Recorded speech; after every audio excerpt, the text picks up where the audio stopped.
ప్రేక్షకులందరూ నమస్కారం. ఈరోజు మన స్టూడియోలో దైవాజ్ఞ బ్రహ్మశ్రీ వీరాపురం సుబ్రహ్మణ్య స్వామి గారు మనతో ఉన్నారు. గురుగారితో మాట్లాడేద్దాం. నమస్కారం గురుగారు. శుభాశీస్సులండి. గురుగారు, జూలై మాసంలో వృషభ రాశి వారి పరిస్థితి ఏ విధంగా ఉండబోతుంది? అనుకూలంగా ఉంటుందా, ప్రతికూలంగా ఉంటుందా? ఎలాంటి జాగ్రత్తలు పరిహారం తీసుకోవడం ద్వారా వీళ్ళ పరిస్థితి బాగుంటుందంటారు? వృషభ రాశి వారికి అయితే జూలై మాసం, ఆషాఢ మాసం పట్టిందల్లా బంగారమే. 100% ఏ ప్రయత్నం చేసినా కూడా 3 పూలు 6 కాయల వీళ్ళ జీవితం అనేది సాగుతుంది. సంతోషకరమైనటువంటి శుభవార్తలు వినడం కానీ, అంటే వార్తలంటే ఎక్కడికైనా పెళ్లి చూపులకి వెళ్ళారనుకుందాం, సంబంధాలు ఆల్రెడీ చాలా సంవత్సరాల నుంచి ప్రయత్నం చేసి కుదరక తిరిగి వేజారిపోయి విసిగిపోయి ఉన్నటువంటి వాళ్ళకి తీపి కబురు అంటే ఈ ఆషాఢ మాసంలో ఆ పెళ్లి సంబంధాలు చూసొచ్చిన సంబంధాల్లోనే ఖాయమయ్యే అవకాశం కూడా ఉంది. అంటే ఆ విధంగా ప్రతిదీ కూడా ఏ విషయమైనా కూడా వీళ్ళకు అన్ని అనుకూలమైనటువంటి వాతావరణం కనపడుతుంది. ఏ పనిపైన అయినా సరే ప్రయాణాలు సాగించారనుకోండి, ఆ ప్రయాణాలు పోయినటువంటి పనులు సక్సెస్ అవుతాయి. ఇదే కాకుండా వీళ్ళకు గృహయోగం ఉంది, వాహన యోగం ఉంది, అలాగే వివాహ యోగం ఉంది. వివాహ యోగం అంటే ఈ ఆషాఢ మాసంలో వివాహ యోగం అనేది ఉండదు.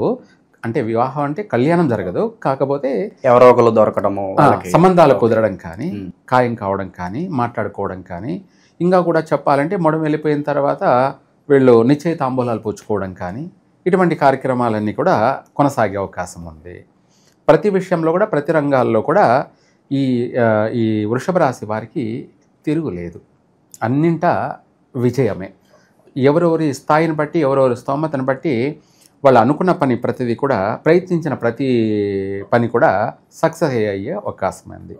కోర్టు వ్యవహారాల నుంచి అంటే దీర్ఘకాలికంగా కోర్టు వ్యవహారాల వల్ల నష్టపోయిన వాళ్ళు, సఫర్ అవుతున్నటువంటి వాళ్ళు, వాళ్ళని బట్టి పీడిస్తున్నటువంటి ఆ సమస్యలన్నీ కూడా ఈ నెలలో కొట్టేసే అవకాశం కూడా ఉంది.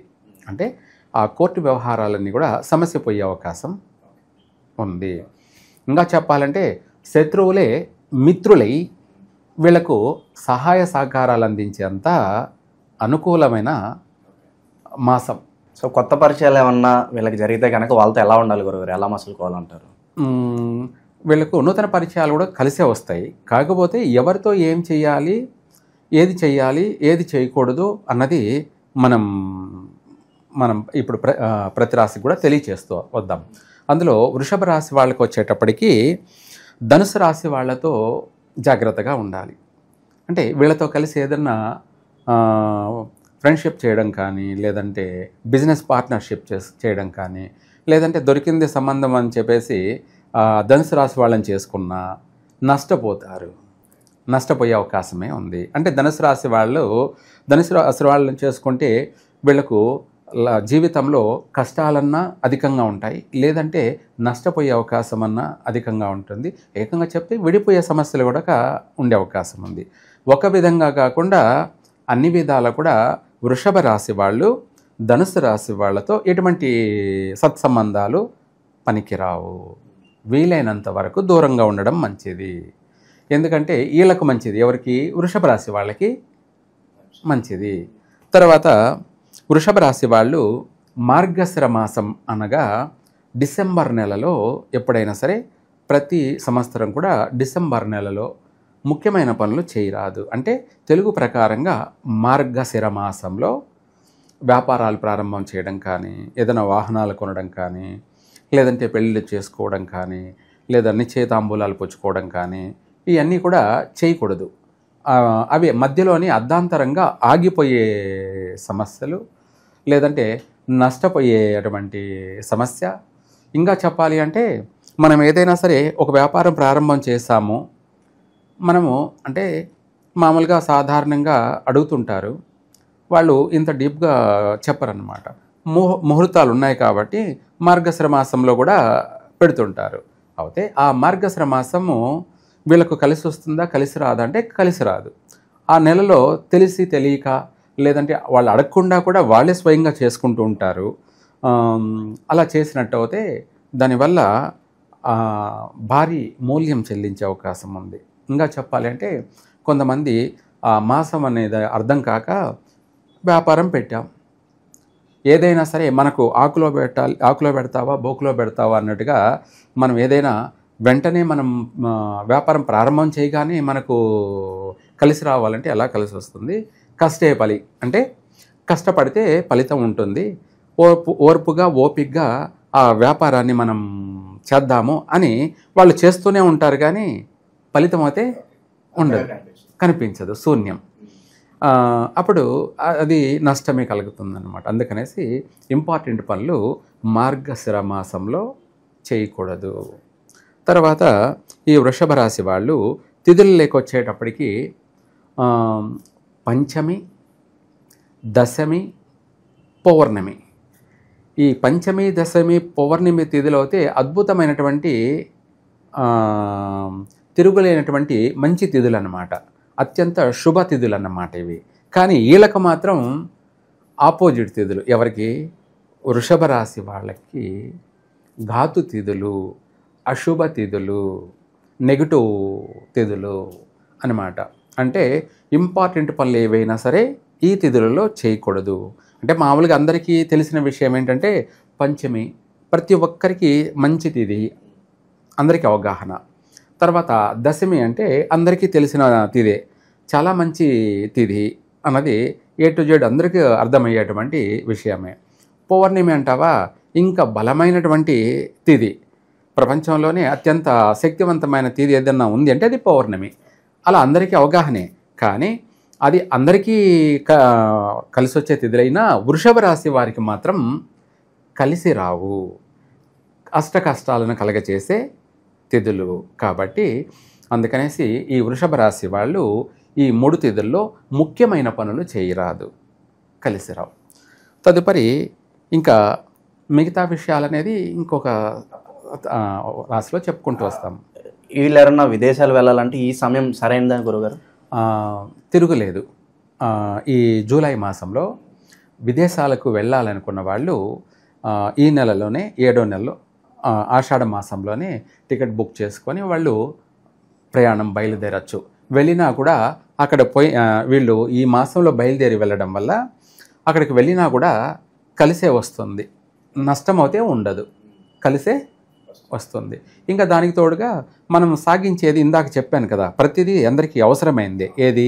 తిథి. మనము ఆషాఢ మాసంలో అలాగే పంచమి, దశమి, పౌర్ణమి రోజు ప్రయాణం చేయకుండా మిగతా రోజులు చేయవచ్చు. వీళ్ళకు అష్టమి, నవమి కూడా కలిసే వస్తుంది. అంటే అష్టమి, నవమి నెగిటివ్ తిథులు కదా అంటే నిజమే, కానీ వీళ్లకు పాజిటివ్ తిథులే. ఏదైనా సరే ఏ తేదీ ఎవరికి కలిసి వస్తుంది, ఏ తేదీ ఎవరికి కలిసి రాదు అనేది కూడా మనము అవగాహన చూడాలి. గురుగారు, చాలా వరకు మంచి ఫలితాలే ఉన్నాయి, మనం చూసాం మీరు చెప్పిన దాన్ని బట్టి. అయినప్పటికీ ఈ విషయంలో మీరు జాగ్రత్తగా ఉండాలి, లేదంటే చిక్కుల్లో పడతారంటే ఏం చెప్తారు వీళ్ళకి? అంటే ఆషాఢ మాసంలో చిక్కుల్లో పడే అంత సమస్యలు అయితే లేవు. ఒకవేళ పడినా వెంటనే దాని నుంచి బయటపడతారు కూడాను. బౌన్స్ బ్యాక్ ఎలా అవ్వాలో వీళ్ళకి తెలుసు అంట. అదంతా ఒక మెరాకిల్, మాయలు, ఇవన్నీ కూడా ప్రకృతి మాయ. ప్రకృతి మాయ అంటే మీకు ఒక మాట చెప్పాలంటే వీటన్నిటికీ మూలాధారమైంది గాలి. ఏమిటి? గాలి. ఆ గాలి ఏంటంటే పాజిటివ్ లేదా నెగిటివ్. అది మనకి ఉత్తేజాన్ని కలగచేయడం. ఏమిటి? ఉత్తేజాన్ని, నూతనమైనటువంటి జ్ఞానాన్ని పెంపొందించడం. రెండోది మన బాడీ లాంగ్వేజ్లో గ్లో తీసుకురావడం. పాజిటివ్ అంటే బాధగా దిగులుగా ఉన్నవాడు కూడా నవ్వుతూ చూసే వాళ్ళందరికీ కూడా శుభప్రదమైన వ్యక్తిగా కనపడతాడనమాట. అంటే అవతల వాళ్ళకి కూడా కష్టాల్లో ఉన్న వాళ్ళు కూడా ఈ మనిషిని చూడగానే కాస్త మనోధైర్యం, సంతోషం కలిగే విధంగా ఉంటుంది. దానిని తను రైట్ పర్సన్ అంటారు ఇంగ్లీష్లో. ఏమంటారు? అంటే ఆ పాజిటివ్ అనేది వాళ్ళల్లో డెవలప్మెంట్ చేస్తుంది. మెమరీస్ పవర్ అనేది ఏది చేయాలి ఏది చేయకూడదని వాళ్ళ 6th సెన్స్ అంటారు. వాళ్ళకు ఒక అవగాహన అనేది ఆ గాలి ద్వారానే మెసేజ్ వచ్చేస్తుంటుంది. అంటే ఇప్పుడు సపోజ్ నువ్వు ఉన్నావు, నీతో నేను చెయ్యాలన్నా చేయకూడదా అనేది నాకు నేనే రిపీట్ చేసుకుంటాను, అంటే ఆలోచించుకుంటాను. ఓకే, నీలో డిఫరెన్స్ అయినా కనిపించింది అనుకో, వద్దనుకుంటాను. లేదు పర్వాలేదు, ఏమీ ఇబ్బంది లేదు, చేయొచ్చు అన్నప్పుడు మన మనసు మనకి తెలియచేస్తూ ఉంటుంది. అప్పుడు నీతో కలిసి నేను పార్ట్నర్షిప్కి అయినా సరే దేనికైనా మూవ్ అవుతాను. అలా ఆ గాలి అనేది మనల్ని బాగు చేయడం, మనల్ని అధపాతాళానికి తొక్కేయడం, ఇవన్నీ కూడా ఆ గాలి ద్వారానే జరుగుతూ ఉంటాయి. అంటే మనలో థింకింగ్, ఆలోచన అనేది మారిపోతూ ఉంటుంది. దాన్ని క్షణం చిత్తం క్షణం మాయం. ఎప్పుడు ఏం జరుగుతుంటుందో ఊహించలేరు చుట్టూ. అది ఏదైనా సరే మంచి, మనకు గ్రహాలు అనుకూలంగా ఉన్నాయనుకోండి, ఆ గాలి కూడా, పీల్చే గాలి కూడా అమృతం లాగా మారిపోతుంది, ఫిల్టర్ అయి వస్తుంది. మనకు ఒక మాటలో చెప్పాలంటే, మన చుట్టూ ఒక 100 మంది ఉన్నారనుకుందాం. అందులో ఒకడికి ఆయుష్ తీరింది, వాడి చుట్టూ 100 మంది ఉన్నారు. అక్కడే 100 మంది ఉంటే ఆయుష్ తీరింది ఒకడికి. ఆ ఆయుష్ తీరిన వాడికి గాలి, విషగాలి వస్తుంది. పక్కన అందరూ ఉన్నారు, మరి వాళ్ళందరికీ మంచి గాలే వస్తుంది, మంచి గాలే వస్తుంది. ఎందుకని? ఏమిటి? ఎవరికి అర్థం కాని విషయాలే. మరి అక్కడే ఉన్నాం అందరూ, గాలి అనేది ఒకటిగానే ఉండాలి కదా, అందరికీ ఒకటిగానే ఉండాలి కదా. మిగతా వాళ్ళందరికీ అది బాగుంది, ఫిల్టర్ వస్తుంది. ఆ ఒక్క వ్యక్తికి విషగాలి వచ్చేస్తుంది. ఆ విషగాలి వల్ల ఊపిరి ఆగిపోతుంది. ఏమవుతుంది? ప్రాణం పోతుంది. అదే గాలి అంటారు. ఆ గాలిలోనే కలిసిపోయింది గాలి. గాలి అంటే ఆత్మ. మరి తన చుట్టూ 100 మంది ఉన్నా ఏమీ కాలేదు, 99 మందికి. ఈ ఒక్క వ్యక్తికే ఊపిరి ఆగిపోయింది. దాన్ని ఏమనాలంటావు? అంటే మీకు అర్థమయ్యేలా చెప్తాను. టైం దగ్గరికి వచ్చేసింది అనుకోవచ్చు ఇంకా. ఓకే, అట్లాగే. సో ఎలాంటి పరిహారాలు చేసుకుంటే బాగుంటుంది గురుగారు మరి ఈ మాసంలో వీళ్ళు విశేషంగా? వీళ్ళు పరిహారం చేసినా చేయకపోయినా కూడా అన్నీ కూడా తలుపు తట్టి ఇంటికి వచ్చే అవకాశమే ఉంది. ఏదైనా కూడా, ప్రతిదీ కూడా. అయినా అట్లానే మంచి జరిగినా మంచి జరగకపోయినా ఎప్పటికీ మనిషి కష్టం వచ్చిందని చెప్పేసి భయపడి బాధపడి దేవుడు లేడు అని, లేదంటే సుఖం వచ్చిందనుకో, అబ్బా నా అంతటి అదృష్టవంతుడు ఇంకొకటి లేనే లేడు, నేను దేవుణ్ణి పిలిస్తే పలుకుతాడు అని అహంకారం కానీ ఇవి ప్రదర్శించకుండా, కష్టాల్లోనూ సుఖాల్లోనూ దేవుణ్ణి సమంగా మనం పూజిస్తూ ప్రేమిస్తూ వెళ్తే ఈ మాసంలో కాంది రేపు మాసంలో అవుతుంది. అంటే విధి నాడు కాంది తదే నాడు అవుతుంది, సక్సెస్ అవుతాం. అంటే ఈ నెలలో మనము కాస్త కష్టపడ్డామనుకో, డబల్ రెట్టింపుతో వచ్చే నెలలో రివెంజ్ తీర్చుకుంటాం. అంటే ఆర్థిక పరంగా డబల్ అభివృద్ధి చెందే అవకాశం ఉంటుంది. చేసింది ఎక్కడికి పోదు. అలా ఈ రాశి వాళ్ళు, మన వృషభ రాశి వాళ్ళు శివుణ్ణి ఆరాధించడం, అలాగే గుడికి వెళ్ళి గంట శబ్దం చేయడం వల్ల ఏమిటి? గంట శబ్దం చేయడం అంటే ఆ గంట శబ్దధ్వని తరంగాలు, ఆ గాలిలో వచ్చే ఆ శబ్దధ్వని మనలో ఉన్నటువంటి ఎటువంటి చెడు ఉన్నా కూడా దాన్ని పారద్రోలుతుంది. మనము ఎవరన్నా గుడికి వెళ్ళినప్పుడు ఎవరైనా టక్కన గంట కొట్టారనుకో, కొంతమంది ఉలిక్కి పడతారు. పెద్దవాళ్ళైనా కూడా, పిల్లలైనా కూడా ఉలిక్కి పడతారంటే వాళ్ళల్లో ఉన్న నెగటివ్ చెడు అనేది ఆ శబ్దధ్వని వల్ల పారిపోతుంది.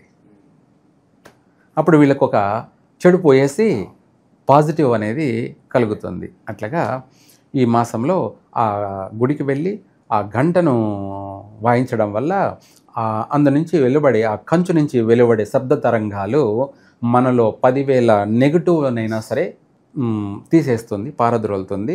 మనకు కొత్త ఎనర్జీ బూస్ట్ వచ్చేస్తుంది. సో ఇప్పటి వరకు దేవుడు లేడు అన్న వాళ్ళకు కూడా మళ్ళీ దైవారాధన విషయానికి వచ్చి దేవుడి మీద నమ్మకం కలిగే అవకాశం అనేది కనిపిస్తుంది ఈ రాశి వాళ్ళకి. 100%. ఇప్పుడు ఎండాకాలంలో వర్షం పడితే ఎలా ఉంటుంది? ఎండాకాలంలో వర్షం పడితే ఎలా ఉంటుంది? లేదంటే విపరీతమైన ఎండలో ఒక చెట్టు నీడ దొరికితే ఎలా ఉంటుంది? అట్లాగే ప్రతి మనిషికి కూడా గ్రహాలు కూడా ఎప్పుడు ఏమి ఇవ్వాలి, ఎప్పుడు ఏం చేయాలి, ఎప్పుడు ఎవరిని ఎలా ఉంచాలి, అంటే ఎవరిని ఏ స్థాయిలో ఉంచాలి, పట్టు విడుపులు అనేది ఉంటుంది. పట్టు విడుపులు అంటే కష్టపెట్టడము మళ్ళీ సుఖపెట్టడము రెండూ ఉంటాయి. అదే నేను ఇందాక అంటుంది, కష్టపడుతున్నాం లేదు అని అనుకోకుండా ప్రయత్నం చేస్తే సుఖం దక్కుతుంది. కష్టం వచ్చిందని చెప్పేసి వాడు ఇంకా నెగిటివ్గా మారకూడదు.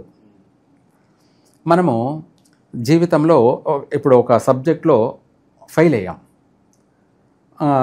అయ్యామని చెప్పేసి ఆగిపోతే ఏమవుతుంది, ఇంకెందుకు పనికి రాకుండా పోతారు. దాన్ని మళ్ళీ సంవత్సరం రిపీట్ చేసుకొని దాన్ని బాగా చదివి మళ్ళీ ఈ ఎగ్జామ్ కట్టుకొని రాస్తే ఏమవుతాం, పాస్ అవుతాం. ఆ పాస్ అయినప్పుడు ఏమవుతుందంటే మనకు ఉద్యోగం వచ్చే అవకాశం ఉంది. అట్లాగే మనకు అనుకున్న పని ఈరోజు దేవుడు మొక్కున్నాం, పని కాలేదని చెప్పేసి వదిలేయకూడదు. మళ్ళీ కట్టుకొని మనం రెండోసారి సెకండ్ టైం ఎగ్జామ్ రాసి పాస్ అయినట్టుగా ఆయన మళ్ళీ రెండో రోజు మళ్ళీ పోయి ఇంకా కొంచెం గట్టిగా భక్తి ప్రేమతో పూజించాలి. అప్పుడు ఏమవుతుందంటే భగవంతుడిగా భయపడతాడు. ఏమని, అరే వీడు నన్ను వదిలిపెట్టేటట్లేడు అని చెప్పేసి ఆయన మన కోరిక తీర్చాల్సిందే, తప్పదనమాట. మన కోరిక ఎగ్జాంపుల్గా చెప్తాను. తల్లి తండ్రి ఇంట్లో ఉన్నారు, పిల్లలు నాకు ఒక సైకిలో లేదా బైకో కావాలన్నారు సపోజ్ మాటకి, లేదా ఫోనో కావాలన్నారు. వాళ్ళ దగ్గర డబ్బులు ఉన్నాయా లేవని పక్కన పెడితే కొడుకు అడిగాడు తీసేయాలనే ఉంటుంది ఎవరికి, తల్లిదండ్రులకి. కాకపోతే ఆలోచన చేస్తారు, ఇది తీసేస్తే వీడు చెడిపోతాడా బాగుపడతాడా, ఏది ఫోన్ బాగుపడతాడా చెడిపోతాడా ఆలోచన చేస్తారు. లేదు బైక్ అయినా అంతే, బైక్ తీసేస్తే ఏమన్నా ప్రమాదాలు జరుగుతాయేమో, అంటే వీళ్ళ తుంటరి చేష్టలకి దానివల్ల ప్రమాదం నష్టపోయే అవకాశం ఉందా, లేదు అది ఒక అందుకు ఉపయోగపడుతుంది, మనం పనులు ఏదైనా తిరగడానికి అన్నిటికీ ఉపయోగపడుతుంది కదా, ఇట్లా అన్నీ ఆలోచిస్తారు. ఎందుకంటే డబ్బులే లేవు అనుకుందాం, కానీ అవసరమైతే అప్పు తెచ్చుకొనైనా తీసిస్తారు. ఆ విధంగా భగవంతుడు కూడా అంతే. వాళ్ళు ఎలా తల్లిదండ్రులు ఈరోజు కాకపోతే రేపు తీసిచ్చారో, ప్రపంచానికి విశ్వానికి అంతా తల్లిదండ్రి దైవం. ఆయన మనము అడిగింది మనం కోరుకున్నది ఈరోజు కాకపోయినా రేపు తీయిస్తాడు. అదృష్టవంతుడికి అయితే ఈరోజే తీసిచ్చేస్తాడు, ఈరోజే అనుకున్న పని ఆ రోజే చేస్తాడు. అదే దురదృష్టవంతుడికి ఏంటంటే వాడు ఈరోజు మొక్కితే రేపు అవుతుంది, అంటే డిలే. ఇప్పుడు పూజ కూడా అంతే. మనము ఏదైనా సరే మనకు కష్టం వచ్చినప్పుడు పూజ చేసి ఆమెన పలానా పని కావాలని పూజ చేసేసుకొని లేదంటే మొక్కుకొని అప్పుడే కాలేదు అని అంటే అది చాలా తప్పు. దానికి ముందు నుంచే మనము చేసి మనకు చేసుకుంటే ఈరోజు కాకపోతే రేపు అవుతుంది. దాంట్లో మనకు కాస్త ఓపిక కావాలి. ఏం కావాలి? ఓర్పు, ఓపిక. అది లేకపోతే ఇంక జీవితమే లేదు ఎక్కడ కూడా. ప్రపంచంలో ఎవరికైనా సరే, పూజారికైనా, పండితులకైనా, అలాగే సన్యాసులకైనా, లేదంటే సాధారణ మనుషులకైనా, ఎవరికైనా వీళ్ళు వాళ్ళు అనే భేదాభిప్రాయాలు లేవు. భగవంతుడికి అందరూ సమానమే. అందరూ సరే. ఇప్పుడు నేను ఎంత చెప్తున్నానో, నాకు అనుభవం ఉంది, అవగాహన ఉంది, అన్నీ ఉన్నా, తెలిసిన వాడిని వ్యక్తినైనా కూడా నేనైనా ఒకటే, కూర్చొని అడిగే నువ్వైనా భగవంతుడి దృష్టిలో ఇద్దరూ సమానమే. కాకపోతే ఇక్కడ మన నడవడికను బట్టి ఉంటుంది. మన నడవడిక అనేది ఎవరెవరి స్థాయిని బట్టి అది జీవితం ఉంటుంది, అంతే. నీ నడవడిక నీది, నా నడవడిక నాది. వాటన్నిటిని భగవంతుడు కౌంట్ చేస్తూ ఉంటాడు, లెక్కిస్తూ ఉంటాడు. ఆ లెక్కించి చివరిలో చేసుకున్న వారికి చేసుకున్నంత మహాదేవ అని చెప్పేసి ఎవరికి ఏం చేయాలో అది చేస్తాడు.